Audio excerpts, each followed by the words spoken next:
El día de hoy nos acompaña la doctora Milagro García Matos. La doctora es abogada egresada de la Universidad San Martín de Porres. Tiene maestría en Derecho del Niño y Políticas Públicas para la Infancia y la Adolescencia en la Universidad Nacional Federico Villarreal. Cuenta un diplomado en Derecho de Familia por el Colegio de Abogados de Lima. Es docente universitaria, representante del Colegio de Abogados de Lima ante el Consejo Nacional de Adopciones del Ministerio de la Mujer y Poblaciones Vulnerables, miembro de la red de estudiantes y egresados de maestrías y diplomados de infancia del Perú, del REMDI, vicepresidente de la Asociación Distrital de Abogados de Los Olivos. Por favor, un fuerte aplauso para la doctora Milagro García Matos.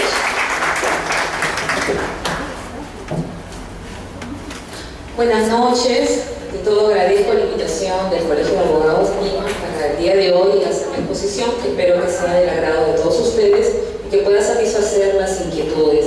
Quien les habla es una modesta colega con ustedes, vivo en este sector de Lima Norte y también ejerzo la profesión, al igual que ustedes, soy también abogada litigante.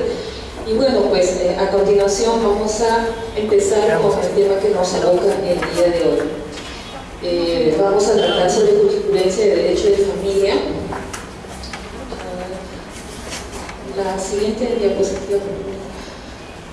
Bien, como la jurisprudencia que vamos a tratar a continuación tiene que ver con las familias ensambladas, me gustaría que tengamos un panorama, un escenario, que aterricemos sobre el concepto que tenemos, que existe en nuestro país y en otras latitudes, sobre lo que se denominan familias ensambladas. A continuación, he sacado un extracto interesante de un libro denominado Cómo vivir con uno mismo, de Vivian Loy. Ella es una psicóloga argentina con 40 años de experiencia y se ha especializado en tratar a mucha gente del espectáculo argentino, pero se basa bastante su trabajo en la labor también infantil. A continuación, lo que vamos a dar lectura es de un extracto de este libro en la que se suceden estos hechos en un aula de un salón, en la que una maestra mantiene un diálogo con sus alumnos y vamos a ver cómo opina cada alumno con los conceptos y las ideas que dan, que nos van a conllevar a establecer a qué se denominan familias ensambladas. Cuando la maestra entra a la clase y le dice a los alumnos: preparen los papeles, los lápices, hoy vamos a hacer un dibujo muy divertido de algo que todos ustedes conocen muy bien. Vamos a dibujar algo que todos ustedes quieren mucho, más que a las muñecas, más que a la pelota, más que al juguete preferido de cada uno. Es así que una niña llamada Maxi le dice: bueno, la de mi casa.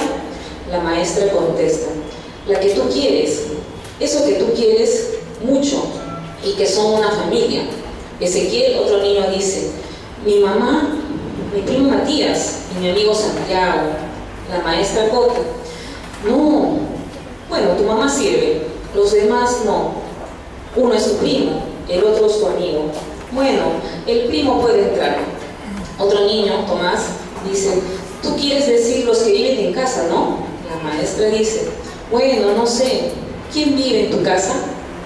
Tomás dice: mi mamá, el marido de ella y la mamá de él, que no es mi abuela, ella vive en otro lado. Así que supongo que mi familia es la mamá del marido, la mamá del marido de mi mamá y su marido, ¿no? La maestra dice: ¿cuánto hace que viven en tu casa?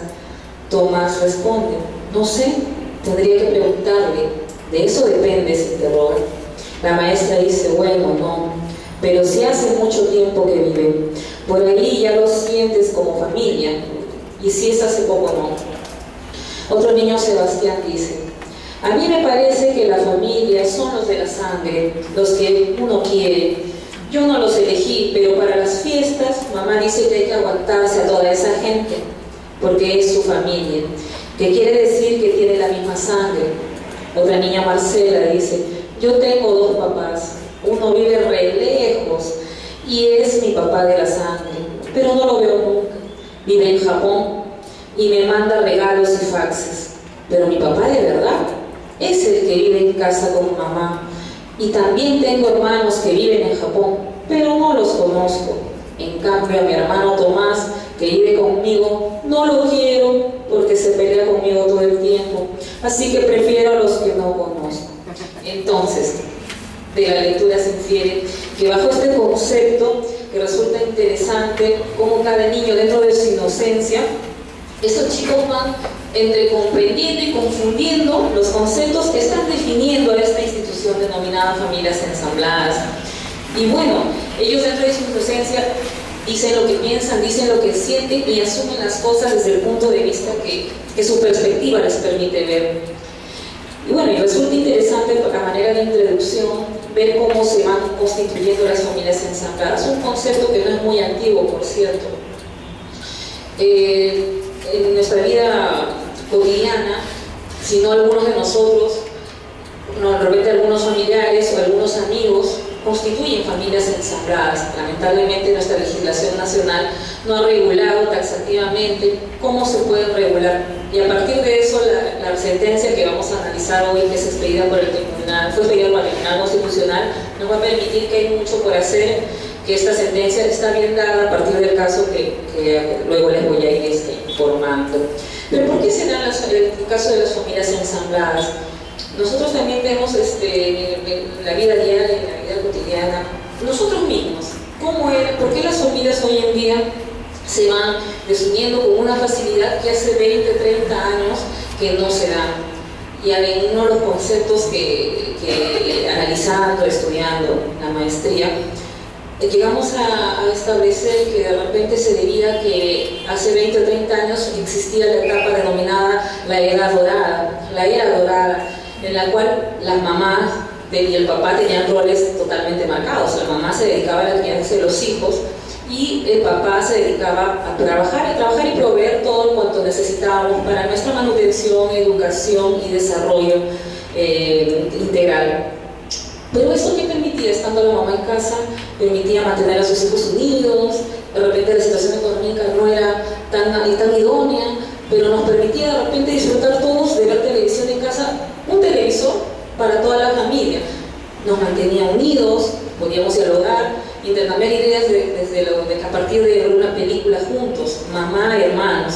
Hoy en día no, la situación es diferente. Cada hijo se alisa en su computadora personal en casa. La mamá ve un programa en el piso de la sala, los hijos en sus habitaciones, hay menos diálogo, menos comunicación, y sumado a ello, hoy en día la participación de nosotras las mujeres ha cambiado abismalmente a partir de que asumimos retos, asumimos profesionalmente responsabilidades que nos mantienen lejos de casa.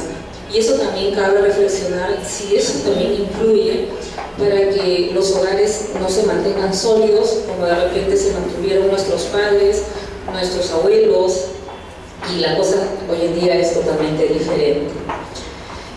Pero bueno, también tendríamos que analizar que, si bien es cierto lo que acabo de comentar, tenemos la relación con otro hecho, que es lo que ha influenciado la literatura también, la literatura infantil. Y de ella podemos ver pues que hay una influencia innegable. Todos los que estamos aquí alguna vez, si no es en muchísimas oportunidades, hemos, tal vez antes de dormir, nuestra madre nos contaba cuentos. Y en estos cuentos, por ejemplo, como el de los hermanos Grimm, Hansel y Gretel, Blancanieves y los siete enanitos, la Cenicienta. En estos cuentos nosotros nos hemos deleitado con estas lecturas, pero a la vez también hemos percibido de ellos que existen madrastras, existen hermanastras, que le hacen la vida imposible a la hija del padre que se quedó viudo. Entonces, a las madrastras siempre se les ha visto de una manera hasta peyorativa, porque siempre han victimizado a las hijas huérfanas de madre.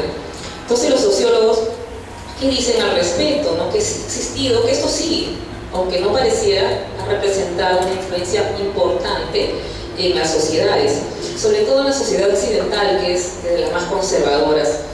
Y es así que se han ido relacionando padrastros con madrastras, hijos, niños, y se han convertido pues en en enemigos, ¿no?, irreconciliables, y eso podemos sacar como lección de estos cuentos que son lindos, pero a la vez negativizan, ¿no?, la vinculación madrastra de hijos. La siguiente, por favor. También tendría que decirles que hay antecedentes históricos que han reflejado el nacimiento de esta institución denominada familias ensambladas. De repente no se conocían con nombre propio, pero sí fueron surgiendo a partir de hechos históricos. Y esto toma relevancia a partir de la Segunda Guerra Mundial. Hasta antes de eso no habían estudios de las denominadas familias ensambladas. Es así que después de la guerra cobra importancia. ¿Por qué? Porque en toda guerra hay pérdidas no solamente materiales, no se pierden solo territorios, se pierden personas, se pierden muchísimas vidas, y con estas vidas se quedan pues solos los hijos, hay huérfanos, hay viudas. Entonces, a partir de eso sí resulta relevante empezar a realizar esos estudios, como así ha sucedido. Siguiente, por favor. Además de denominar familias ensambladas, existen otras denominaciones que no son tan bonitas tampoco, ¿no? Deberían de estructurarse de una forma que sea más atractiva y que sea menos peyorativo. Existen, por ejemplo, las denominadas familias de segunda vuelta, las familias recompuestas, las familias reorganizadas, las familias reconstruidas, siempre agregándole el prefijo re, que tampoco es muy elegante ni tan bonito. Pero esto nos da que pensar cuando se antepone el re a la palabra que continúa. También le da una connotación peyorativa, porque considero que nada que sea recompuesto, sea reorganizado, no resulta tan bonito, no resulta tan atractivo, ni de repente duradero. Entonces debería de utilizarse otra denominación. Pero sin embargo, estas son las que las corrientes hoy en día denominan como familia ensamblada.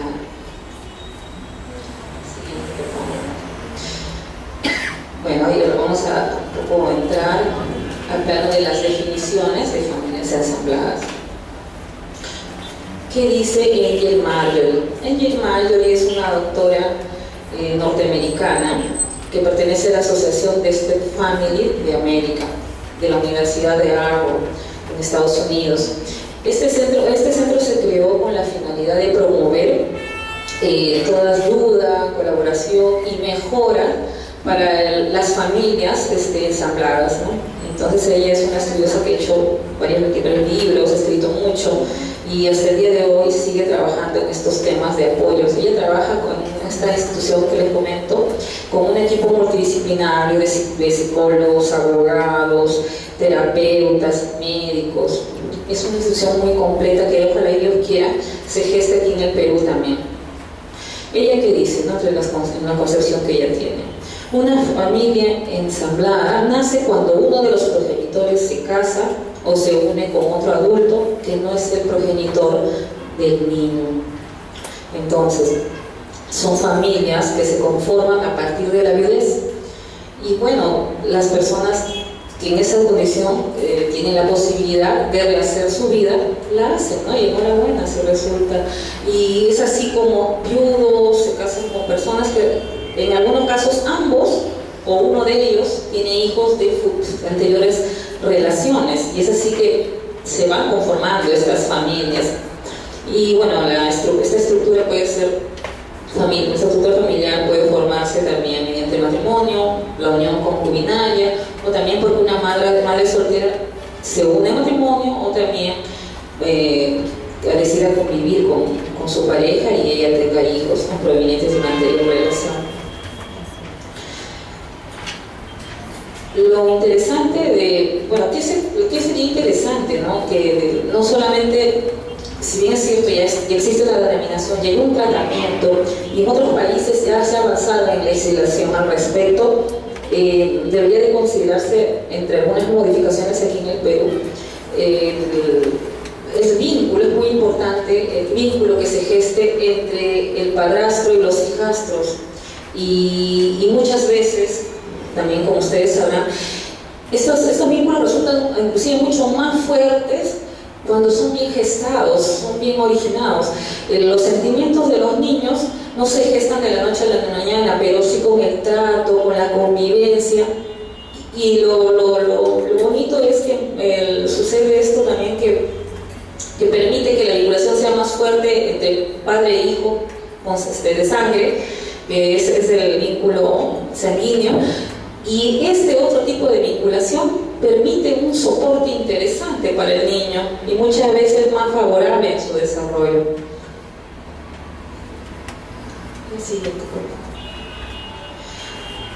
Bueno, también cabe indicar que existen instrumentos internacionales sobre el derecho a formar una familia. No es algo que se nos ocurra ni que exista únicamente en nuestra legislación, porque también hemos, a partir de los instrumentos internacionales de los cuales el Perú ha formado parte, que los ha suscrito y los ha ratificado en el país, podemos advertir de que, por ejemplo, en el caso de la Declaración Universal de los Derechos Humanos, en su artículo 16, ¿qué dice al respecto? Que los hombres y las mujeres a partir de la edad hábil tienen derechos sin restricción motivada en la raza, nacionalidad, religión a casarse y a fundar una familia, agregando que este es un elemento natural y fundamental de la sociedad, por lo que tiene derecho a la protección de la sociedad y del Estado. El Pacto Interamericano de Derechos Civiles y Políticos, en su artículo 23, también tiene lo suyo y dice lo siguiente: la familia es el elemento natural fundamental de la sociedad, debiendo ser protegida de las posibles injerencias lesivas del Estado y de la sociedad. La Convención Americana sobre Derechos Humanos, en su artículo 17, dispone lo siguiente: la familia está organizada el Ministerio de la Mujer para concientizar a las personas que adopten a niños. Por lo general, las personas que quieren adoptar niños son personas que no tienen posibilidades de tener los suyos propios, ya sea porque tienen problemas genéticos o han tenido la madre o el padre cáncer, o bueno, un sinnúmero de problemas. Entonces, el primer paso para la adopción es la colocación familiar. No es un tema general, pero muchos solicitan colocación familiar de los niños, y es más factible que puedan lograr ellos en la vía judicial una adopción en vía de excepción, porque ya ha habido una vinculación, ya hay una familiaridad entre ambos, tanto la persona que quiere adoptar a estos niños como estos niños que están necesitando de hogares. Bueno, en el presente caso, como les había comentado, ¿no? Entonces, la magistrada, la solicitante, contaba con todas las condiciones necesarias y tenía el perfil, ¿no?, adecuado para brindarle protección al menor. Entonces, ese fue uno de los fundamentos. Además, en el informe, porque también se hacen informes, ¿no?, visitas sociales, se hacen informes psicológicos, tanto de la parte solicitante como del menor. De estos informes quedaban claramente establecidos que existía un grado de empatía, un grado de afinidad entre la solicitante y la menor. Ambas se querían, tenían un trato muy familiar, se prodigaban afecto, y eran cosas que psicológicamente en el examen esos resultados se habían arrojado y daban luces a la magistrada. Efectivamente, más allá de los documentos y de los temas materiales, había un aspecto fuerte de carácter afectivo que existía entre ambas. Era una de las valoraciones que se hicieron al momento de expedir la sentencia. Bueno, entonces, como les comenté, esta sentencia fue apelada y fue remitida a la Sala Superior. La Sala Superior, el 27 de enero del 2010, revoca esta resolución, esta decisión, y reformándola declara improcedente la solicitud de colocación familiar. ¿Qué valoraciones tuvo en cuenta la Sala para emitir este fallo? ¿Qué alegó la Sala? Alegó la Sala que bueno, no se habían considerado aspectos referidos a la ley de procedimiento administrativo de adopciones de menores declarados judicialmente en abandono. Según la sala, la magistrada que había otorgado la colocación familiar no había leído, no había tenido en consideración la ley 26.981 y su reglamento, el decreto supremo 010 del año 2010, del MINDES. Aquí, pues, en este decreto y su reglamento, en esta ley y su reglamento se establecen los requisitos y las pautas que se deben de observar para solicitar una adopción. Y ahora, el proceso de adopción tiene varias etapas. Bueno, la primera es la preadoptiva, la de carácter evaluativo, en la cual van a tener que adjuntarse los requisitos solicitados por el Ministerio, por la Secretaría, bueno, antes era Secretaría Nacional de Adopciones, hoy por hoy ya se denomina Dirección Nacional de Adopciones, y ahí solicitaban por documentos que puedan acreditar que las familias o las personas solteras que quieran adoptar un menor tienen que tener un perfil, el carácter económico no es ajeno a ellos, el presentar fotografías del lugar en donde piensa acoger al menor, del espacio, de la habitación que va a ocupar, tiene que haber pasado también el solicitante por evaluaciones psicológicas, visitas sociales, presentar documentos que acrediten sus ingresos y que ello refleje que puede poder brindarle todo lo que requiere el menor, cuya adopción se solicita. Después tiene que haber una evaluación legal también respecto a la persona, se evalúan sus antecedentes penales, si tiene antecedentes policiales. Todos los documentos se solicitan en adopciones para poder postular, abrir una carpeta que refleje pues realmente si los solicitantes cuentan con todos los requisitos y las condiciones necesarias para tener un niño en una condición de adopción. Entonces se requieren una serie de requisitos que van a ser evaluados y finalmente se va a declarar apto o inapto al solicitante o a la familia que solicita una adopción. Entonces eso se debería ser una primera etapa. En la segunda etapa ya es de comunicación. En algunos casos tienen contacto con algunos menores cuando ya va a solicitarse la colocación familiar, o los denominados padrinos visitan a los niños. Entonces ahí hay un tipo de contacto. Después también hay una etapa de empatía en la cual se conocen, y a veces es muy bonito porque en la etapa de empatía es así como cuando nosotros los adultos conocemos a alguien, obvio cuando estamos solteros, conocemos a alguien y surge el amor a primera vista.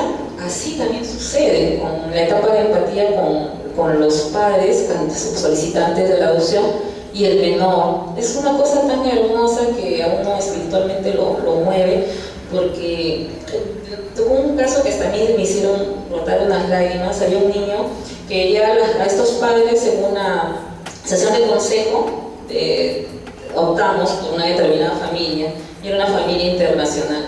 Era una familia con una adopción internacional compuesta por un miembro, el esposo francés y la esposa italiana. No tenían hijos, padecían de esterilidad ambos. Y el niño era un niño de la selva, muy humilde, muy pobre. Tenía este año 8 años, pero había entrado a un albergue cuando iba a cumplir los 5. Y a él lo habían encontrado abandonado en un basural. Suceden cosas tan desgarradoras cuando vemos estos expedientes. Y este niño, justo nos hicieron presenciar cómo se conocieron.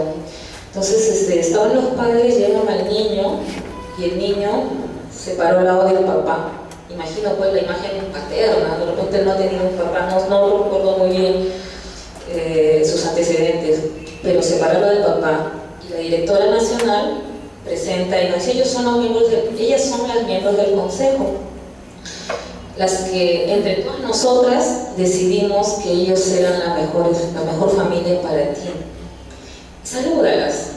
Y el niño da un paso y luego retrocede, y sin conocer a su padre, porque ese día lo conocía, era altísimo, el hombre mediría, pues el papá mediría 1,90 m, el niño era pequeñito, el chiquito retrocedió un paso hacia atrás y abrazó la pierna izquierda de su padre como buscando protección, porque seguramente había sido un niño maltratado, Y cuando vimos eso, las miembros del consejo, bueno, de las 5 a 2 se nos cayeron las lágrimas, porque vimos que en ese momento se había producido un acto de empatía positivo, se había producido un amor a primera vista entre este menor y sus padres, bueno, y su padre, ¿no? Y la mamá lo contemplaba, y luego el niño, el papá lo abraza, y como no hablaba castellano, le hacía ademanes para que se acerque a nosotras y nos salude. Entonces nosotras, una por una, lo saludamos, nos dio un abrazo y nosotros lo abrazábamos y lo cargábamos, ¿no?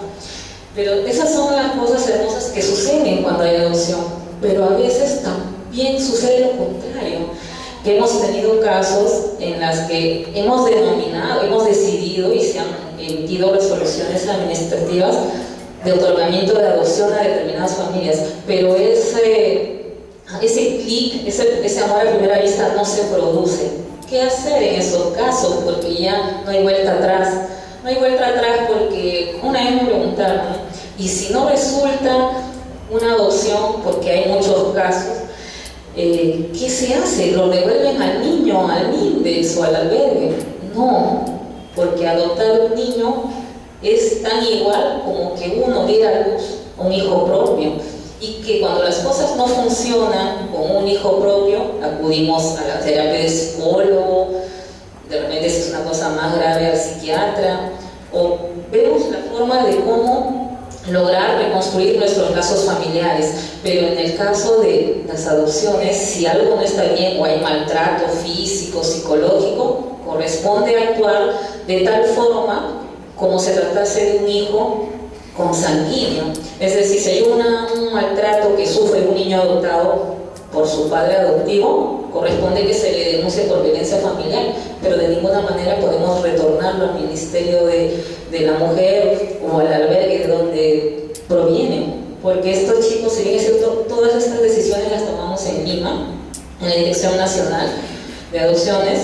Los niños que otorgamos en adopción, los otorgamos de niños de Tumbes, de Contumazá, de Iquitos, de Tacna, desde todas las latitudes de nuestro país. Entonces, ahí no hay marcha atrás, hay que subir nada más y tratar con terapias, con talleres. Es más, a los padres que están en la etapa inclusive preparatoria, en la preadoptiva, otorgamos talleres, hacemos talleres para de a poquitos aprendan cómo asumir su rol de padre, qué es lo que deben y qué es lo que no deben de hacer. Y obviamente se trabaja en paralelo con el menor. En el caso que les comenté que no hubo empatía, porque el niño no quería saber de la familia, era que el niño, haciendo un recuento de los antecedentes de él había decidido el año anterior, el año pasado, otorgarle una familia. Se expidió la resolución. Pero ¿qué pasó? Entre el interín de todo el proceso y antes de la expedición de la adopción, de la resolución que otorga la adopción a una familia, esta familia, la esposa salió embarazada y tenía muchos problemas con el esposo. Entonces nos comunicaron que ya no querían adoptar al niño, y el niño sí estuvo preparado psicológicamente para incorporarse a esta familia, que también eran extranjeros.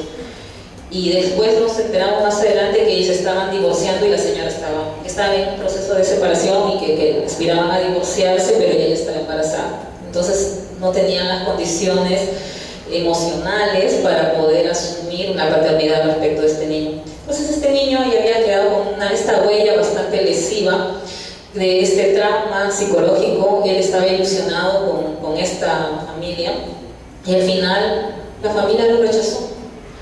Mal, porque estuvieron tras una adopción como 2 años y medio, pero por un problema de carácter personal a este niño lo perjudicaron. Entonces este niño ya tenía esta carga emocional y se le otorga a una familia su adopción, y lamentablemente no recibió la asistencia psicológica necesaria para que supere lo anterior, y pasamos a otorgarlo en adopción a otra familia. Entonces ahí es donde se produjo el rechazo. Entonces se le otorgó, la familia insistió que quería a este niño incorporarlo a su hogar. Entonces tuvimos que trabajar en terapias, tanto a la familia, al niño, como como a los padres. Y poco a poco se fue produciendo la empatía entre ellos, lo externaron, primero una semana, después poco a poco, o sea, el proceso no siempre es igual para todos, porque no todos tienen la misma carga emotiva ni los mismos traumas psicológicos. Hay niños que nunca han visto a una madre ni un padre porque desde que nacieron ya tienen 5 años y están en un albergue, pero hay otros niños que sí han conocido a sus padres, o bien a la madre o bien al padre, y a veces bien porque la madre sea drogadicta, que tenga cualquier tipo de adicción, o simplemente hay madres desnaturalizadas que los dejan en una tienda y dan vuelta atrás, pero ese niño ya conoce a su madre, vivió 2, 3, 4 años y de pronto se quedó solo. Entonces cada niño tiene tenemos una forma de prepararnos para una experiencia como es esta, ¿no? La de una adopción. Bueno, entonces retrotrayéndonos a nuestra sentencia, en esta sentencia, como estábamos comentando, uno de los fundamentos que alegaba, pues, se alegó la sentencia de que no se habían observado los procedimientos contenidos en la ley de adopción de menores declarados judicialmente en abandono, ni se habían observado las reglas establecidas en su reglamento. Pero peculiar, porque estamos hablando de un proceso de colocación familiar, no estábamos hablando de un proceso de adopción. Sin embargo, erradamente la sala hace una evaluación diciendo de que no se había dado cumplimiento a estos requisitos, y era uno de los fundamentos por los cuales consideraba que la demanda no debería desestimarse, ¿no? Así también, para conceder esta medida provisoria, que es la colocación familiar, indicaban que se deberían aplicar las mismas exigencias administrativas requeridas para la adopción. Razonamiento raro, por decirlo menos, porque la colocación familiar tiene una particularidad diferente a la de la adopción. La colocación familiar implica una medida de carácter temporal, es decir, se otorga a un menor en colocación familiar, pero esta decisión no es irreversible. Esta decisión puede, dadas las circunstancias, si el caso la merita, puede revocarse, puede variarse, puede ser susceptible de cambios. En tanto la adopción, como ya se los había comentado, es una institución que es de carácter irreversible. Tras una adopción no hay vuelta que darle, tanto esta sea en la vía judicial, en vía de excepción judicialmente, o sea administrativa. Entonces no comparto en absoluto, pues, la valoración que se le ha dado a las instituciones, tratando más bien de fusionar en uno o confundiendo lo que implica la adopción de la colocación familiar. Y es realmente inaudito, ¿no? Que es una sala, no solamente es una mente, son 3 mentes que tenían que valorar otros aspectos que van más allá del mero trámite que implica una ley y su reglamento. Así también, el otro elemento que valoró importante la sala es de que la solicitante le llevaba 50 años de diferencia en relación a la menor cuya colocación familiar se solicitaba. Y bueno, la sala consideró importante que la señora muy mayor para solicitar en colocación a la niña, y también valoró el hecho de que no tenía hijos y de que era soltera. A mi parecer, considero hasta que hay algún rasgo, algún vestigio un tanto grosero de discriminación, porque eso implicaría que las personas que podamos llevar 50 años de diferencia a un niño al que queremos adoptar, simplemente estaríamos privándonos de ese derecho que está consagrado en nuestra normativa. Y bueno, esos fueron los sustentos que glosaron en la sentencia en sala para considerar que se debía desestimar la solicitud del accionante. Ante esto, el representante del Ministerio Público hizo una casación, presentó casación y fundamentó la vulneración de los artículos 104 y 105 del Código del Niño, los niños y adolescentes. Pero vamos a ver qué es lo que dicen estos artículos. Colocación familiar. Artículo 104. Colocación familiar. Mediante la colocación familiar, el niño o adolescente es acogido por una persona, familia o institución que se hace responsable de él transitoriamente. La norma es clara, no tiene carácter definitivo, y acá se está refiriendo a que esta institución, por esta institución se acoge a un niño o adolescente, y esa puede ser solicitada por una persona, una familia, una persona o una institución que tenga las condiciones necesarias para poder brindarle un ambiente familiar, que pueda brindarle todo cuanto necesita para su desarrollo integral, todo lo que necesita para que este menor desarrolle sus capacidades, ¿no? Después dice, esta medida puede ser dispuesta por la instancia administrativa o judicial y puede ser remunerada o gratuita. En el proceso de adopciones se aplica como medida de aclimatamiento, que era lo que les había comentado, ¿no? Y de protección al niño o adolescente cuando el lugar donde vive pone en peligro su integridad física o mental. Obviamente, esto se hace también en función al interés superior del niño. Siempre el Estado tiene que buscar y tomar acciones y dar medidas que tiendan a su protección, porque un niño es susceptible de poder ser dañado, de ser perjudicado en aspectos físicos, psicológicos. Y dicen este último supuesto, la medida es dispuesta por el PROMUDE o la institución autorizada. Bueno, ¿qué dice el artículo 5? Porque en estos dos artículos fundamentan la casación. La Fiscalía fundamenta su casación en el sentido que han sido vulnerados estos dos artículos. El 105 dice lo siguiente: el PROMUDE o las instituciones autorizadas por este podrán decidir la colocación del niño o adolescente. Para este efecto deben considerar el grado de parentesco y necesariamente la relación de afinidad o efectividad con la persona, familia o institución que pretende asumir su cuidado, dando su preferencia a quienes se encuentren ubicados en su entorno local. La niña cuya colocación familiar se le solicitó, ella estaba habitando en un albergue en Chincha, y la solicitante de la colocación familiar era una fiscal superior, es una fiscal superior que ejercía funciones en Ica, o sea, estaba en el entorno de la menor, en el entorno social, en el entorno geográfico.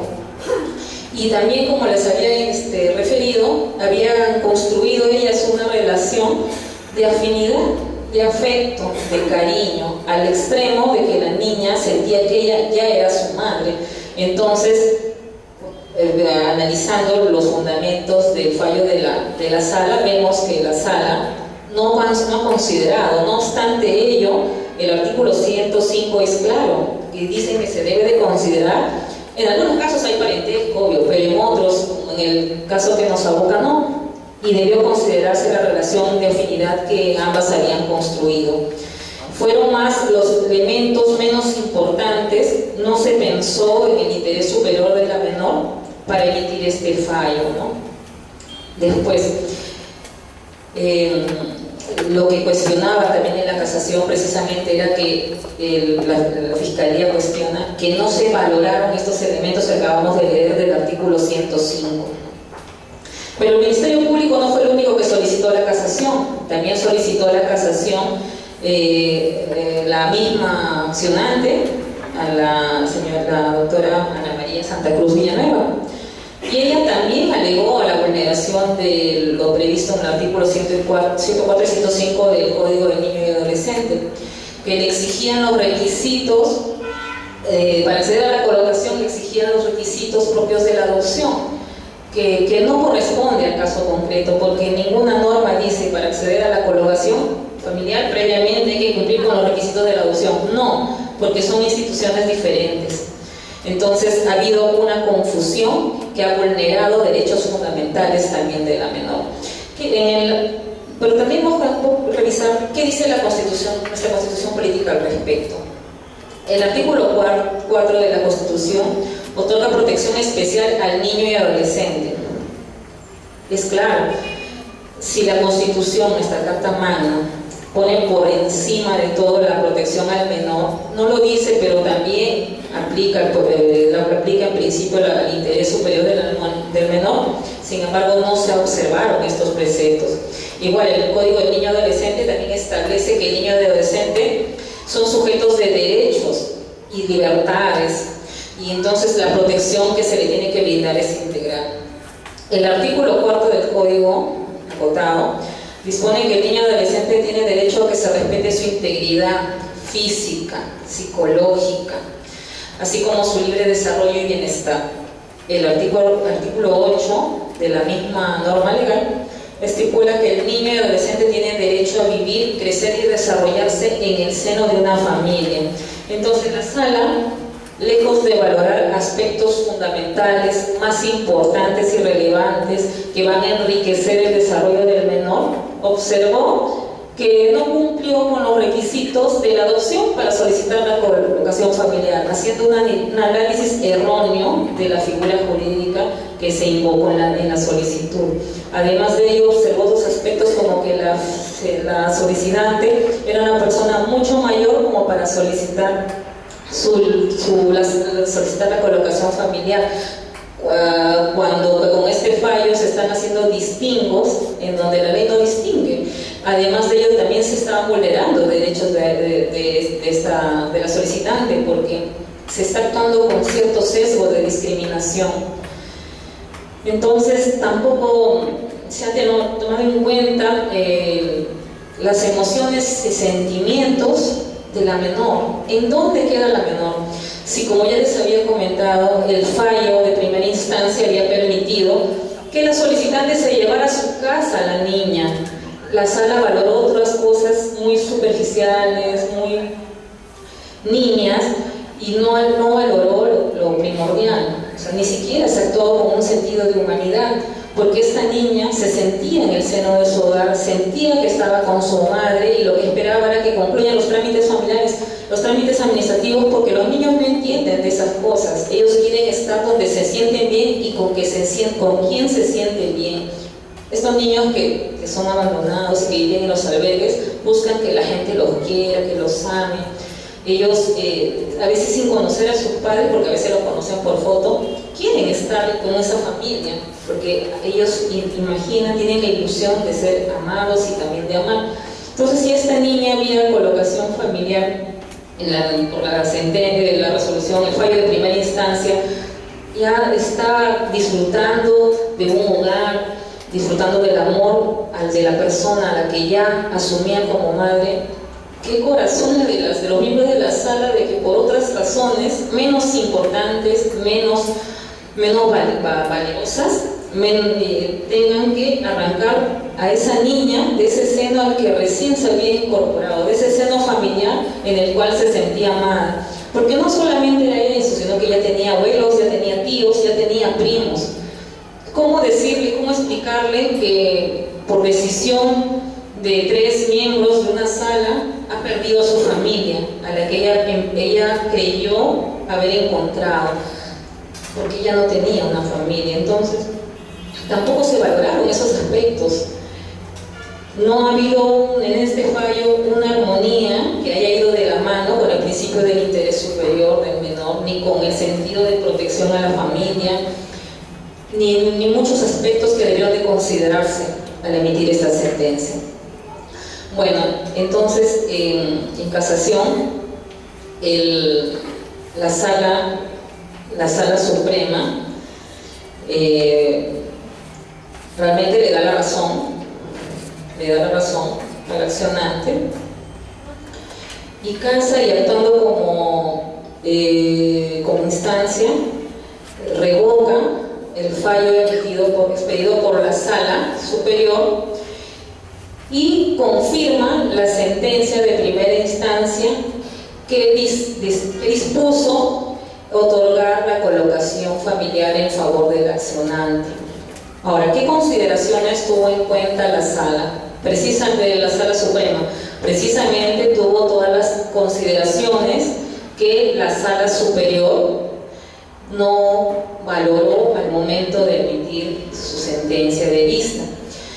En la sala valoró el hecho de que esta Sala Superior había confundido los conceptos, que no había norma legal que obligaba a la solicitante de colocación familiar o llegar a cumplir todos los requisitos que se exigía para la adopción. La Sala Suprema expuso que había habido un error de apreciación jurídica de dos instituciones que, si bien es cierto, podrían tener algunos aspectos semejantes, de ningún modo implica que sean iguales, que sean muy parecidas. En algunos aspectos sí, pero no son las mismas instituciones. Entonces lo que la sala había hecho era confundir ambas y prácticamente fusionarlas en una, y eso contravenía pues a toda norma de carácter procesal. Después valoró la sala que el hecho de que, si bien es cierto, en los procesos de adopción la colocación familiar es una medida de aclimatamiento, es un proceso de adaptación para que tanto adoptante como adoptado ya empiecen a tener vínculos familiares, acotó claramente que no era una exigencia para solicitar la colocación familiar. Eso también fue otro de los fundamentos que esgrimió la Sala Suprema.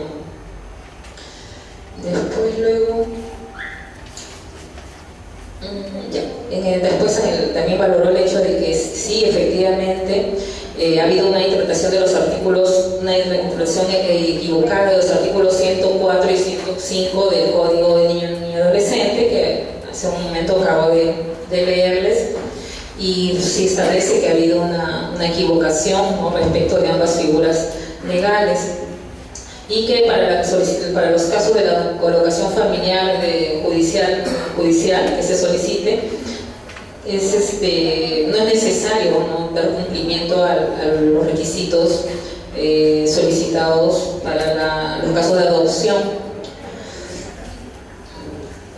Bueno, también refiere, ¿no?, en otro extremo, la sala lo que hace bastante en varios extremos de la sentencia es relevar que ha habido un error al calificar jurídicamente los hechos, y por ende esto ha conducido a que apliquen normas relativas a la adopción en el caso que no correspondía. Entonces este error ha generado una infracción a la normativa de carácter procesal. Por eso la sala dice que hay motivos suficientes para poder estimar la casación de los impugnantes, tanto del Ministerio Público como de la solicitante. Y finalmente, lo que también releva y que es importante acotar es que la sala no ha valorado en ningún extremo de la sentencia, la sala superior habla del interés superior del niño, en ningún párrafo, en ningún acápite.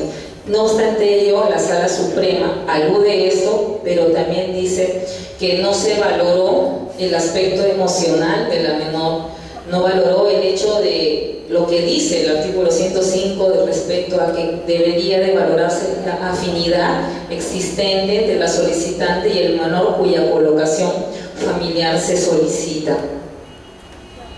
Bueno, y finalmente estos son los fundamentos sobre los cuales la sentencia este fallo expedido por la Sala Suprema, estos argumentos sostiene su decisión, con la que concuerdo totalmente, porque la expedida por la Sala Superior realmente denigra pues la condición de la menor.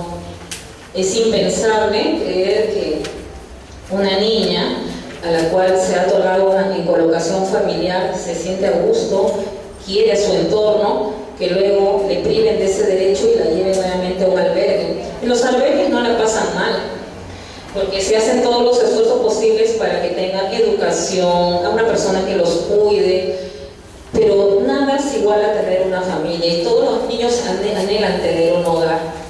Entonces, la sentencia emitida por la Sala Superior de ningún modo resuelve el problema, por el contrario lo agrava, y es un retroceso de los fines de lo que deberían de ser todos los fallos del Poder Judicial, brindar justicia social.